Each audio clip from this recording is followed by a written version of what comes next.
Today, I'll be speaking with Courtney McRae-Alston, a local Lyft driver. Hi, Courtney. Hi, Lindsay. How's it going today? Good. It's going great. I'm so happy that we get to talk about your Bolt today. I guess just to start the conversation, could you tell us about yourself? Sure. So I actually live in Washington State, right across the Columbia River from Portland. And I have been in this area for the last 7 years. I love living here. I love the Pacific Northwest. That's awesome. How long ago did you start Lyft? So I started Lyft about 3 years ago. And at first I started it part-time. And I had another job that I did, and Lyft was so great and so flexible that eventually I left my other jobs and just did Lyft full time. So I've done Lyft full time for the last couple of years. And so you got into the work with Lyft originally just as another part-time job? I had like a few jobs when I started Lyft. I worked in a marketing department at a casino, and I also worked for a nonprofit and taught all of their educational classes and did their curriculum. And I also did, because I have a law degree and I used to enforce federal labor laws, I also did work with employers to help them with labor issues. So I did a lot of things already, and then my husband was like, you know what, I think if we did Lyft, it would be a good income. And I was like, I don't know, it sounds shady. I had never used Lyft at that point. And I was like, let me check it out. So the reason I started driving Lyft was to check it out for my husband. I'm an extrovert. Like, there's that introvert-extrovert scale. I'm all the way on the extrovert side of the scale. And so Lyft is perfect for me, whereas he's an introvert. So for him, it's a little tougher. For me, I love talking to people. I love interacting with people. And so it's really a natural fit for me. And that's how you end up doing it for a few years. And do you do it full time now? Is it your primary gig? It was my primary gig until March of this year. And now I'm starting to return to it. And so many drivers have shifted to delivery services and things like that. Or I've also heard, some people don't want to be on the road right now. So it's kind of helped balance it out. Courtney, why do you like driving for work? So for me, I think what I love primarily is the freedom. So I get to choose my own hours. I get to choose when I start, when I'm going to work. I don't have to check with someone before going on vacation or taking a day off, or if I want to stay in bed a little bit later. I don't have to ask anyone. The way it works best for me as a rideshare driver is to, turn on my app, take the ride, and then follow the rides from there. I like to say I follow the rides. Wherever they take me, I go. Do you know pretty much where charging is in Portland? Portland is very, very fortunate that our electric vehicle charging is heavily subsidized by the local gas and electric company. So I can tell you, I know where every subsidized charger is. I'm familiar with all of them. I go to all of them. For the ones that are not subsidized, those are empty a lot of the time. And it's a problem for those companies, and they have definitely expressed their dislike of the fact that most people go to those subsidized chargers. So the subsidized charging would be like PGE's Electric Avenues. Exactly, yes. So if you're paying $25 a month for unlimited charging, guess what? You're not going other places. You might end up having to wait for a charger, but for the non-subsidized chargers, you can pretty much drive up anytime and get on a charger, and most of the time they will be free. Mm-hmm. I went to the shore this weekend, and there were, at Cannon Beach, and there were 3 level 2 chargers in like a 1-block vicinity. And the first one I drove up to, it was open and free. And I was like, wow, this is great. It's a busy day at the beach, and I have a parking space and I have a charger, no problem. Oh, it's free too. That's awesome. Yeah. Yeah, that's really great. So how many miles do you drive on an average day, and like for how many hours? What's that look like? So before the pandemic, an average day was 300 to 400 miles, maybe 14 hours in a day. After, it's more like an 8-hour day, and I typically don't drive more than 150, 200 miles in a day. Okay. So definitely you- calmer. Yeah, do you charge during your shift still with an 8-hour shift? So typically not. I typically charge after my shift now because before I was an overnight driver. So my main work period was from 9 p.m. until 3 a.m., 2 a.m., 3 a.m. typically, 9 p.m. to 3 a.m. And then I took a break and charged. And then I was typically working from 4 a.m. until 9 a.m. So, and I would start my day either like by 3 p.m. or I would start my day by like 7 p.m. So it would vary, but I was an overnight driver. So now my driving is more like, 4 a.m., 3:30 a.m. until like, 9 a.m. and then some afternoon hours as well. Okay. What are the drivers like at that hour? Are they traveling, going to the airport, that kind of thing? Yeah, airport work. So you have, you definitely have medical people. So you have like the folks coming from, say, OHSU.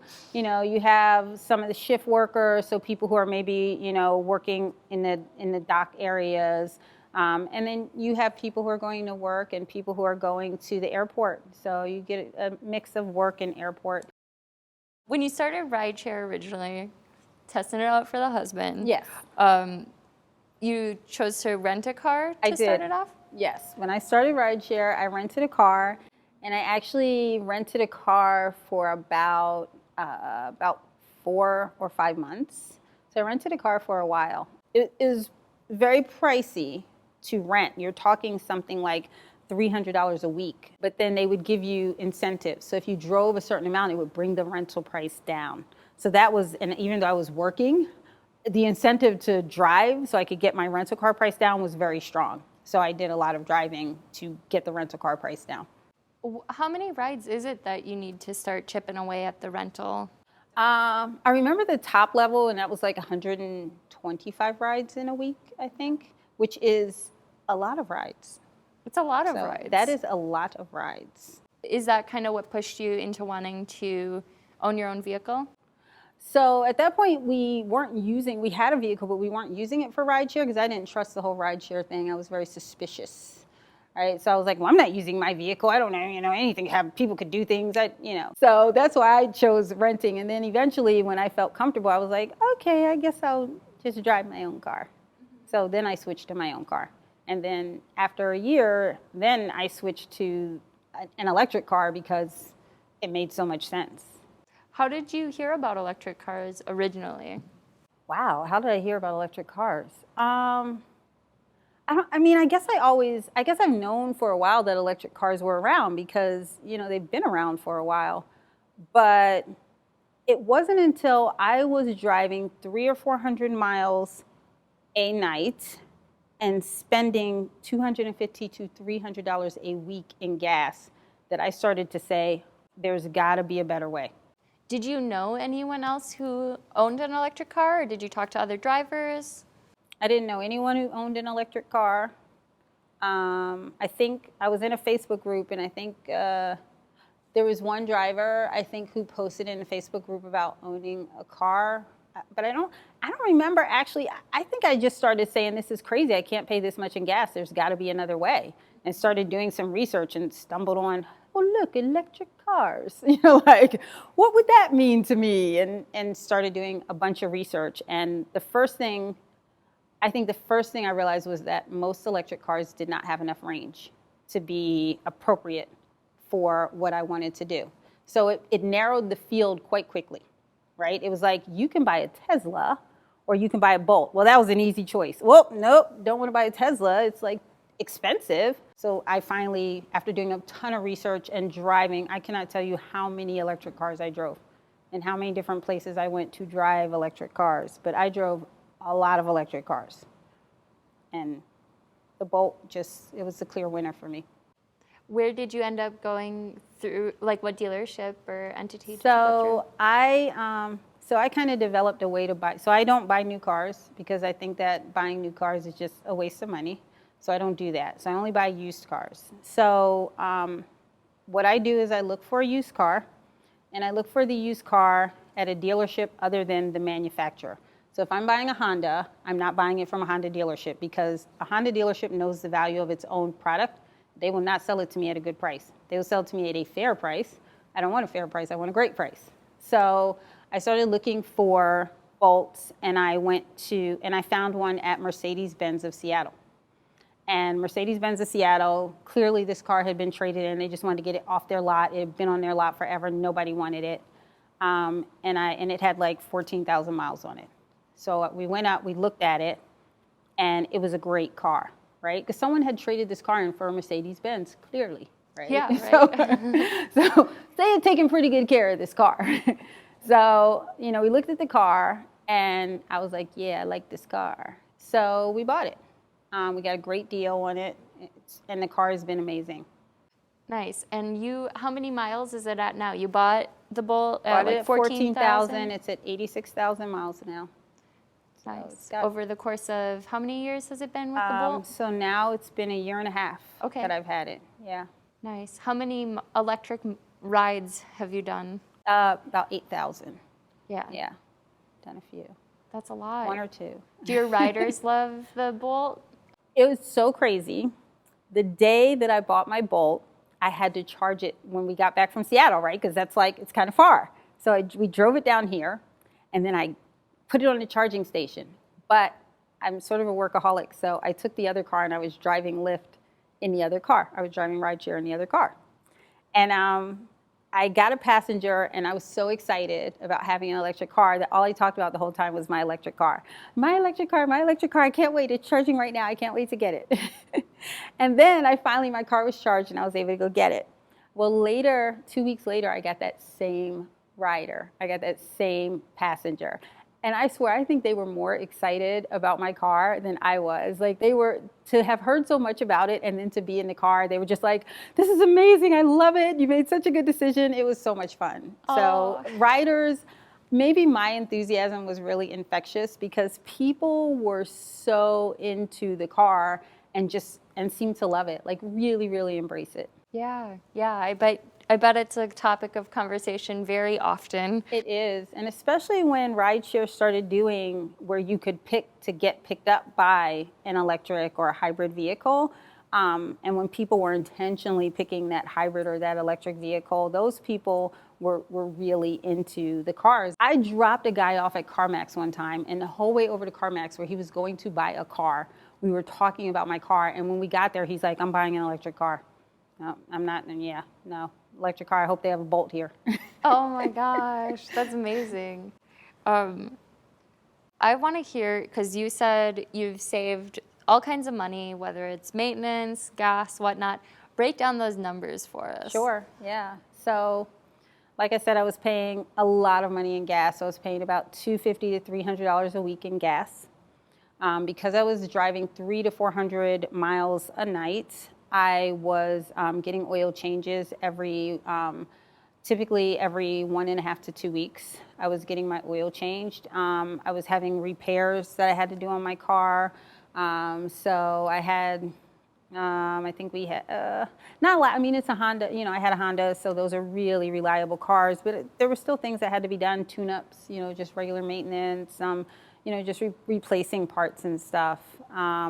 When I purchased my Bolt, I did not realize what huge, like I knew, I had done all this research, I knew what the electric car was about, I knew the limitations and the upsides and the downsides, but in all the time I've had that car, I've never had to pay for any repairs at all, none, zero. I haven't had to have the oil changed, haven't had to have a tune-up, I haven't had to take it in to be looked at because, there's some problem. One time, it seemed like the car wasn't fully charging, and it was in the middle of the winter, so the batteries are not as efficient in the winter. And I took it in, they looked at it, they were like, no, it's fine. And it was fine. It just, it was just cold. And another time I took it in because I was getting closer to the end of my warranty, and I still had a couple of free, just bring the car in, check it out things. That's it. And I bought tires for it. How much do you think you save on a monthly basis driving an electric car? So I can almost answer that because what I used to do, and I don't do it as much now, but what I did the first year that I owned the car was I took all the money that I would normally spend in gas and I put it towards my car payment. So every week I would pay $350 a week towards my car payment. Not that that was my car payment, right? That'd be crazy. That'd be a terrible car payment. That was more like what my monthly car payment was, but that's what I paid. So I'd say about $400 a week. So on a monthly basis, about $1,600 in a month. Wow. Yeah, Yeah. just getting rid of that gas. Just getting rid of a combustion engine vehicle and getting an electric vehicle. Wow. Like crazy. Plus the time it saved me. I didn't have to, I didn't have to go get my oil changed anymore. Of course, there's a charging time, but I always found ways to use my charging time effectively, typically by sleeping. Yeah, because you're working a long shift, get a little nap in. Yes, I get my nap in, or I used to go to the gym during my charging time. That's smart. You can stay healthy Yeah, as you're doing that job. exactly.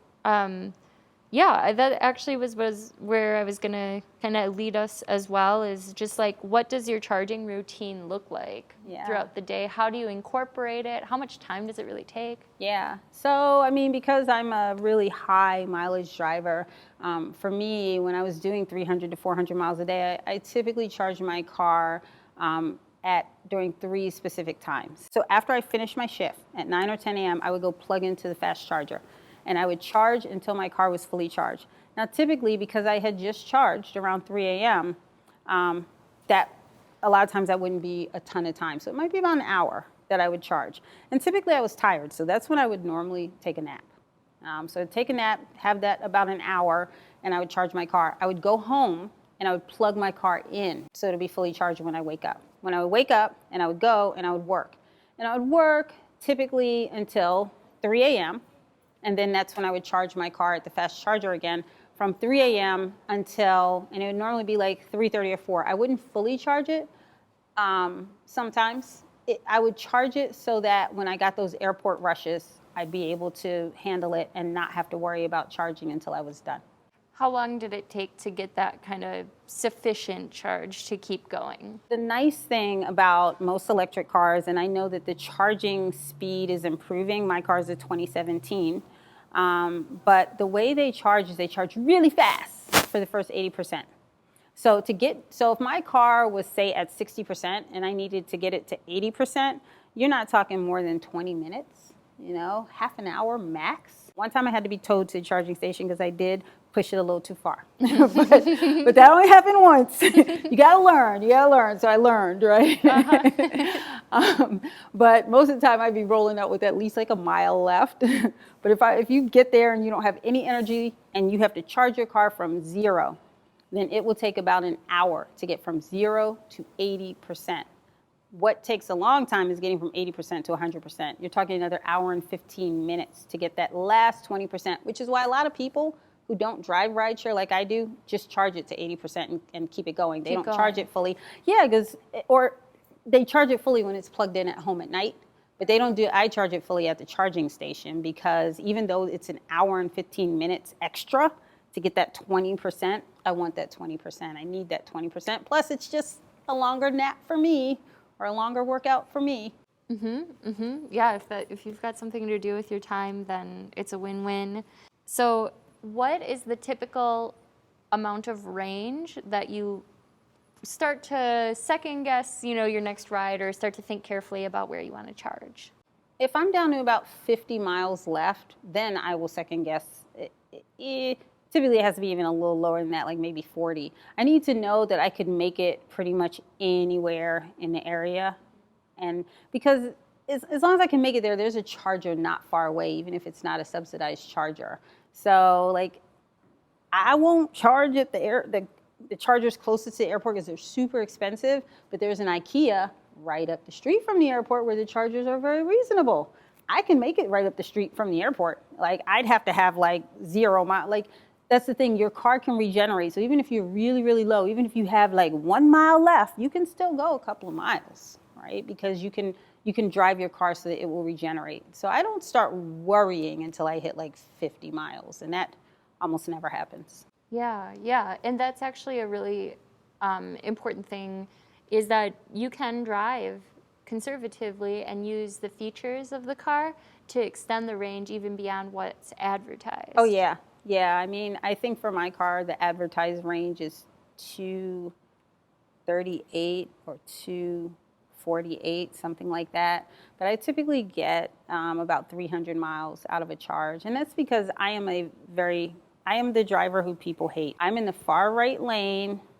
I am doing 2 miles under the speed limit, and I am following. If it says the off ramp is 30, then that means I'm getting on the off ramp at 28. I am a very safe driver. I stop fully at stop signs. Like, people will be like, you can go. I'm like, no, my car hasn't, wait, it's okay, it stopped. I can go now. So I have to be, because I drive so much that the odds are against me. So I drive slowly and I drive carefully, and it has definitely saved my bacon more than once. Yeah, I'm sure it has. It's definitely a risk, that just one of the many risks that drivers experience and are accountable for ultimately too. So yeah, it's nice that your electric vehicle also helps you to be a cautious, safe, just a conscientious Oh yeah, driver I overall. mean, I think I was always a careful driver, but seeing the extension of my range, I was always that driver who was like, oh, the speed limit is 55, I can do 58. Now I'm the driver who's like, the speed limit is 55, I can do 48. Yeah, and I mean, it is such a zippy kind of car too. It doesn't feel like you're going slow because it feels. Yeah. Can you talk about that actually? Oh my like God, the sensation? yeah. Yes. Electric cars don't have any gears to go through. They don't have, when you press your foot on the gas, you get immediate power. It's all torque. So that means that I could beat a Mustang, I could beat a BMW, I can beat a Mercedes, I can beat really fast cars because my car doesn't have to go through any gear change. And I used to drive a manual transmission car. I've always driven manual transmissions. I love them. And like, when people would talk about like, oh, they're probably not fun to drive, I used to just speed up for my passengers just to show them how fun it was to drive. And they'd be like, dang, as it, wow, this thing is fast. Because it's all power. It can catch up. It's all power. It's like a roller coaster. It's really smooth too. It's very smooth. It's very fast. If you want to go out there and use your car to race other cars and beat them down and humiliate them, by all means. Me personally, I need my range, so. So you mentioned that you use the PGE electric avenue chargers that are subsidized a lot. What other chargers are in the area? Like, where are they? There are chargers all over. I've heard people say, oh, but where would I charge my car? And I'm like, I don't see chargers. I'm like, you don't see them because you don't drive an electric car. Before I drove an electric car, I never noticed any chargers. If you had asked me where a charger was, I would have been like, huh, what are you talking about? Now I see them everywhere. So typically you will always find chargers at like a lot of grocery stores, places that are already, I think, sort of more in tune with environmental friendliness. So like REIs, will have chargers. A lot of businesses will have chargers, and depending on the business, you'll be able to use it even if you're not using the business. A lot of hotels have chargers. Almost every single, I can't think of a dealership that doesn't have a charger, and there are some where you can access the charger even when the dealership is closed.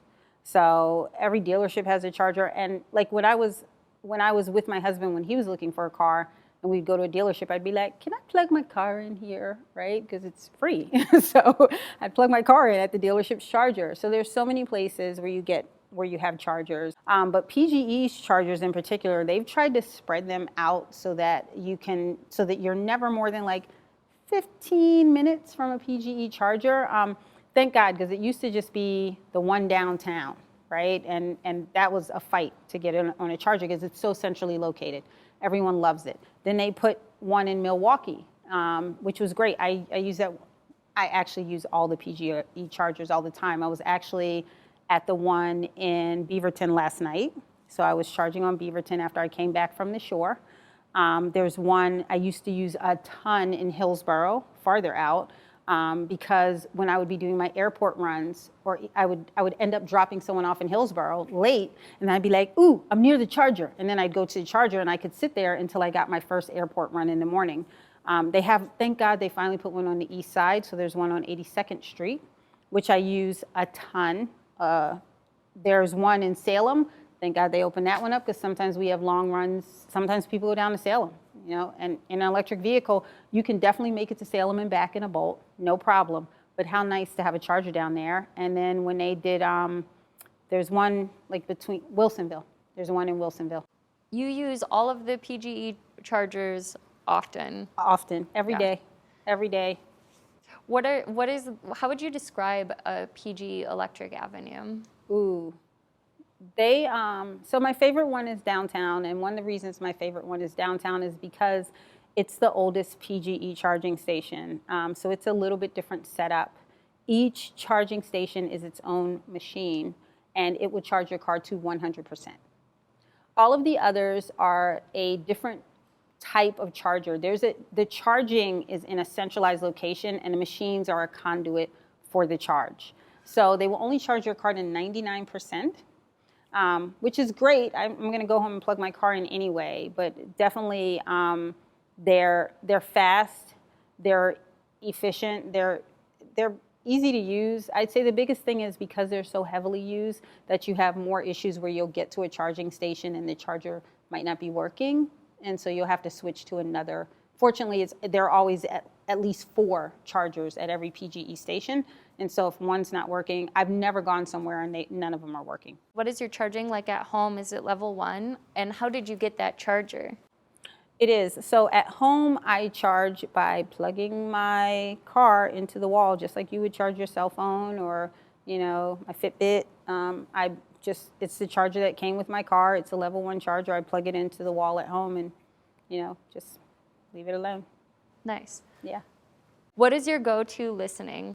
My go-to listening is, so I typically, unless a passenger asks for music, I won't put on music. But if they ask for music, sorry, I'm a huge country music fan.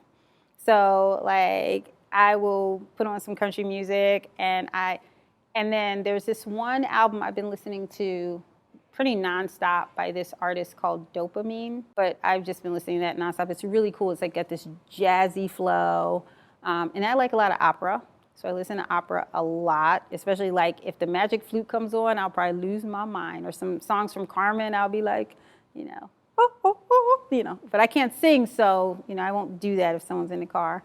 Do you sing when people are not in your car? All the time, yeah. It's pretty sad. Okay, instead of a strange PG rideshare experience, maybe we could just do a happy one. I loved your story about having a rider while you were in a gas car and then a couple weeks later while you were in an electric. Do you have any other heartwarming? Yeah, there are so many good stories for being a rideshare driver. So many great people and so many good things that you do. Well, this isn't really a rideshare. This is when I was doing delivery. Right when the pandemic started, I was doing deliveries, and it's actually something that I see all the time, and I think it's the sweetest, most considerate and wonderful thing when you get to someone's home for a delivery and you go to drop off the delivery and they've left you some lovely gift. A lot of people have snacks and drinks for drivers, but one of the first gifts I got was this face mask. This is one of the first gifts I got as a driver, and I love it. The thoughtfulness of the person who left this for me. It just felt so wonderful to be cared for. And I think that that's the thing that I really, love about interacting with people when I'm doing rideshare, delivery, all the things. It's having people really care, really show that they're interested that their driver is safe and happy. Yeah, and we're so reminded right now how we're all connected and that what you do is important. So, Courtney, would you recommend an EV for rideshare work? Oh, I personally think that anyone who does not drive an EV, unless they're a long distance driver, is nuts. Like, I didn't realize how much, like, I get to feel good about driving this vehicle that I know is, good for the environment and good for, the air quality and good for so many things. I'm not saying it's perfect, right? But I get to feel good about this vehicle that's great for me financially and also great for me in the sense that it's easy, it's so sturdy, just does everything I need for it to do. They're just great. They're wonderful, and they're reasonably priced now, and there are plenty of used ones out there. Yeah, buy an EV. Do it now. Thank you so much, Courtney. This was a wonderful conversation, and I love hearing about your experience and your specifically electric experience. Thank you. I love talking about it. I love driving an electric vehicle, and it's fun to share that with other people.